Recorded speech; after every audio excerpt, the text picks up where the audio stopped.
Je vais être claire. Ma coloc fait des trucs bizarres comme des rituels et autres incantations.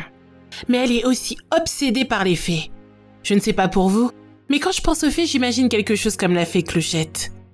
Mais croyez-moi, les fées par lesquelles elle est obsédée ne ressemblent pas du tout à ça. J'ai remarqué qu'elle était bizarre dès que j'ai emménagé. Elle avait mis une annonce pour une colocataire sur Craigslist, et dedans elle disait qu'elle avait besoin de quelqu'un qui était ouvert d'esprit. Quelqu'un que ça ne dérangerait pas de voir des gens étranges aller et venir à toute heure du jour et de la nuit. Quelqu'un qui ne poserait pas de questions sur des choses qui ne les regardaient pas, et qui bien sûr serait d'accord pour partager une salle de bain. Ouais, d'accord. Ça ne semblait pas être idéal comme solution, mais je n'avais pas besoin d'idéal. J'avais besoin de vivre. Et honnêtement, je me moquais un peu de ce qu'elle faisait de son temps libre. Je veux dire qu'elle aurait pu cuisiner de la mève dans sa chambre et je n'en aurais rien de mieux à faire du moment qu'elle ne m'impliquait pas dans ses problèmes. Par chance, il s'avère qu'elle ne vendait pas de drogue. À moins bien sûr qu'elle ne partage aussi des produits illicites avec ses feignants d'amis. Bon, d'accord, j'abuse. Ce qu'elle faisait vraiment, c'était de l'occultisme, des trucs surnaturels, des théories du complot. Elle croit en tout et n'importe quoi. Elle est convaincue qu'elle a vu Bigfoot et qu'elle a été enlevée par des extraterrestres à l'âge de 10 ans. Elle ne souhaite pas non plus se faire vacciner pour quoi que ce soit, car elle pense que le gouvernement les utilise pour contrôler l'esprit des gens. Vous voyez le genre. Mais je suis sûre que vous allez être étonnés quand je vais vous dire que je l'apprécie beaucoup tout de même. C'est sûr que ça ne va pas du tout dans sa tête, mais c'est en fait une très bonne colocataire. Elle paye ses factures à temps, elle nettoie derrière elle, et elle me demande à chaque fois avant de faire ses rassemblements et ses rituels bizarres. Elle me prend même ma barre chocolatée préférée quand elle va faire les courses. Et au moins, elle est intéressante. J'adore m'asseoir avec elle et lui parler pendant des heures. Et avant que vous ne commenciez à dire que Stella est dangereuse pour la société, je tiens à préciser qu'elle ne vote pas. Donc c'est pas comme si ses opinions et ses croyances particulières blessaient quelqu'un d'autre. Elle ne vote pas car d'après elle, sa mère est entrée dans un bureau de vote quelques années auparavant et que depuis elle croit en l'évolution humaine. Elle est persuadée que lorsque sa mère est rentrée dans l'isoloir, un sbire du gouvernement l'a endormie et lui a injecté une puce qui reprogramme le cerveau avant de la laisser partir. Enfin bref, tout ça pour dire que la vie avec Stella n'était pas horrible comme certains pourraient le penser. On s'entendait super bien, et il s'est écoulé à peu près 6 mois avant que ces bizarreries deviennent problématiques. Qu'est-ce que je veux dire par là ? Eh bien, un matin je me suis réveillée avec la moisissure qui poussait en forme de cercle dans notre salon. Le cercle était énorme. Notre salon est assez grand, et en plus, Stella n'aime pas les meubles. Donc les pièces de vie commune sont pratiquement vides, à l'exception de ces bougies bizarres qu'elle met partout. Cela ne m'a jamais dérangée, car je n'utilise pas beaucoup les espaces communs. Mais par contre, avoir de la moisissure dans l'appartement, ça, c'était trop pour moi. Je lui avais demandé ce que c'était alors qu'elle était assise au bord du cercle, une montagne de livres à côté d'elle. J'ai tout de suite vu quelques titres. 20 mythes sur les fées, fées et autres créatures, et l'art de la magie. Dans ses mains, se trouvait un livre sur la botanique, ce que j'ai trouvé extrêmement bizarre. C'est un anneau de fée. Du moins, ça le sera bientôt. Elle avait dit ça en fronçant les sourcils, la tête toujours plongée dans son livre. J'ai essayé de me calmer pour ne pas lui crier dessus. Je ne sais pas ce qu'est un anneau de fée, mais je suis à peu près sûre qu'il n'a pas sa place dans notre fichu salon. Donc ce serait bien que tu retires ça rapidement. Stella a soupiré et a posé son livre. Je savais que tu dirais ça. A-t-elle dit en tendant la main vers le sac à dos noir qui se trouvait près d'elle. Elle en a sorti une enveloppe légèrement froissée. Elle avait toujours ce sac sur elle, et je la voyais souvent retirer des choses étranges. J'étais donc plus qu'hésitante à lui prendre des mains lorsqu'elle me l'a tendue. Mais je l'ai fait, et je l'ai ouverte. Mes nerfs se sont calmés instantanément en voyant les 500 $ qu'il y avait à l'intérieur. Pour le désagrément. En disant ça, elle ne m'a même pas jeté un autre coup d'œil. Je paierai pour tous les dégâts.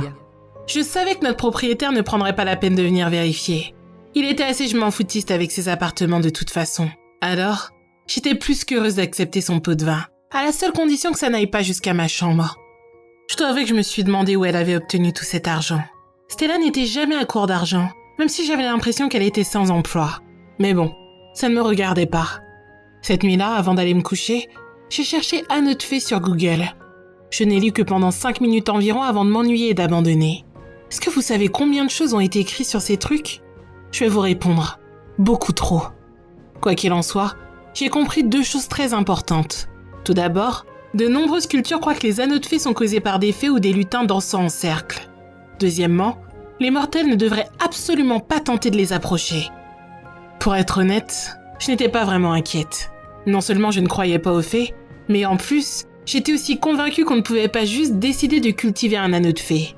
J'ai pensé que Stella perdrait tout intérêt dans cette nouvelle lubie après quelques semaines, comme elle l'avait toujours fait avec ses obsessions aléatoires. Je me disais qu'après ça, elle allait tout simplement arrêter. Mais ça n'a pas été le cas, car bizarrement, en quelques jours, le cercle est devenu encore plus grand. Et quelques jours après ça encore, des champignons avaient poussé. Je vous promets que je ne vous mens pas. Stella, elle, semblait ravie de tout ce qui se passait, alors que moi j'étais dégoûtée parce que notre appartement commençait à puer. Il faisait humide et chaud. C'était dégoûtant. Je n'avais qu'une envie, c'était d'arracher la moquette et la jeter à la poubelle. Mais je me suis concentrée sur les $500 que j'avais reçus et j'ai essayé de ne pas montrer mon agacement. Je crois que je n'avais jamais vu Stella aussi heureuse et excitée. Et au cours d'une de nos conversations habituelles, elle m'expliquait plus de choses sur ce qu'elle comptait faire. C'est presque prêt. Ils seront bientôt là. Je peux le sentir. A-t-elle déclaré en avalant une gorgée de vin rouge. Elle était assise au milieu du cercle tandis que moi je me tenais vraiment à l'écart. Pas par superstition, mais parce que je voulais pas m'approcher de ce truc ignoble. Je lui ai demandé si elle était sûre que c'était comme ça que ça marchait. Et mon scepticisme a dû être évident parce qu'elle a répondu avec exaspération. J'ai fait mes recherches, Dora. Ils ne pourront pas résister à venir danser dans le cercle. C'est comme ça que ça marche. Je n'étais pas convaincue. Mais bon, pourquoi pas? Tout cela n'était pas réel, alors peu importe. Je lui ai donc demandé ce qui allait se passer ensuite. Elle avait l'air perplexe. Après quoi? Après l'arrivée des fées, qu'est-ce qui va se passer? Tu vas leur parler, les piéger ou leur demander d'exaucer un de tes vœux? Elle m'a regardé avec une perplexité totale pendant une seconde. Puis, elle a éclaté de rire. Mon Dieu, Zora, tu es si drôle parfois. J'ai choisi de ne pas insister. Et au lieu de ça, j'ai fini mon verre de vin et je suis allée me coucher. Les choses se sont déroulées à peu près comme je m'y attendais au cours de la semaine suivante. Stella était toujours obsédée par son anneau de fée.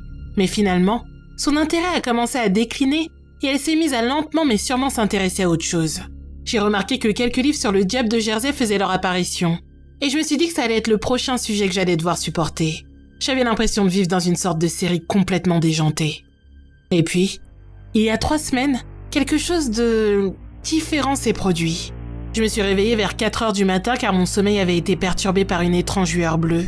Ça venait d'en dessous de ma porte. Je suis sortie du lit en me frottant les yeux pour voir d'où ça provenait. Dès que je suis rentrée dans le salon, j'ai été presque aveuglée par l'éclat de la lumière bleue. Mes yeux ont fini par s'adapter après quelques minutes. Mais je n'étais pas prête pour ce que j'allais voir. Stella, nue, en train de danser au beau milieu de l'anneau de fée. Son corps se tordait et se secouait, presque comme si elle était tirée par des ficelles. Elle a trébuché plusieurs fois, mais elle n'est jamais tombée. Elle faisait des tours sur elle-même si rapides que cela m'a donné le vertige. J'ai commencé à marcher vers elle, intriguée et quelque peu troublée. Je me demandais si elle avait pris quelque chose qui l'avait fait triper. J'étais tellement fatiguée que j'étais à 2 doigts de retourner dans ma chambre en prétextant n'avoir rien vu. Mais c'est le sang sur son corps qui a attiré mon attention. Il sortait de petites coupures qu'elle avait sur tout le corps. Un anneau de sang avait formé des croûtes tout autour de ses poignets et les entailles sur son abdomen avaient formé de petits sillons qui coulaient jusqu'à ses jambes. Après ça, j'ai remarqué son visage.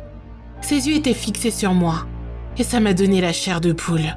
Son visage était déformé par la douleur. Elle grimaçait et ses yeux rouges étaient remplis de larmes. De la morve lui coulait du nez. Elle avait l'air d'avoir du mal à respirer et j'étais sûre qu'elle essayait de crier. Sauf qu'il n'y avait aucun son qui sortait de sa bouche. Ni d'ailleurs en fait. Rien du tout. Je n'entendais pas le bruit des voitures qui passaient sur la route à l'extérieur, ni le bruit de ses pieds sur le tapis ou le bruit de sa respiration. C'était comme si j'étais pris au piège dans une espèce de bulle qui nous coupait du monde.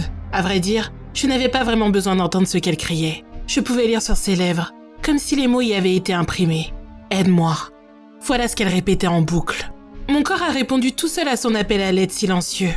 Et je me suis sentie partir en avant, la main tendue vers elle, avec l'intention ferme de l'arracher de ce cercle. Mais, juste à ce moment-là, elle a disparu. Disparu sous mes yeux comme si elle n'avait jamais été là. J'ai trébuché, juste à l'extérieur de l'anneau de champignon bleu vif qui parsemait le sol. Lentement, la lueur s'est estompée jusqu'à ce que je me retrouve seule dans le noir. Juste moi, le silence, et la réalisation que Stella ne reviendrait jamais. Bien sûr, j'ai appelé la police. C'était la chose logique à faire, n'est-ce pas? Je n'avais jamais été dans une situation comme celle-là auparavant. Je savais que je ne pouvais pas leur dire ce que j'avais vu.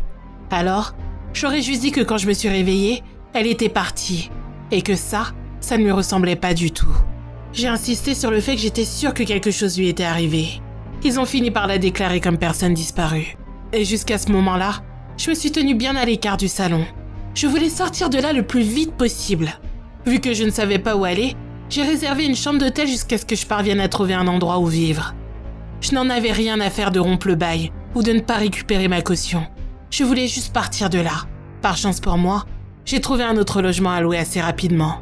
C'était vraiment nul comme studio, mais c'était abordable.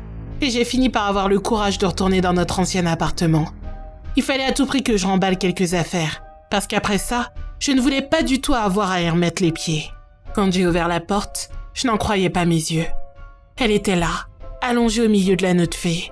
Les coupures qu'elle avait sur le corps s'étaient approfondies et formaient des crevasses assez profondes. Elle était aussi plus mince qu'avant, comme si quelqu'un avait aspiré le peu de graisse qu'elle avait et avait asséché sa peau pour lui donner la même texture que du cuir. En fait, elle avait presque l'air d'avoir été momifiée. Ses yeux avaient disparu, ses dents n'étaient plus là et sa bouche était toujours grande ouverte, comme si elle tentait encore de crier à l'aide. Et alors que je regardais le corps, figé par la peur et la tristesse, j'ai entendu un petit rire malicieux et aigu envahir le salon. Mais quand je me suis retournée, il n'y avait absolument rien. Je suis sortie à toute vitesse et j'ai appelé la police qui n'a toujours pas d'explication sur ce qui lui est arrivé. Je ne sais pas si un jour je saurai exactement ce qui s'est passé après sa disparition, mais une chose est sûre, plus jamais je ne me remettrai en colocation.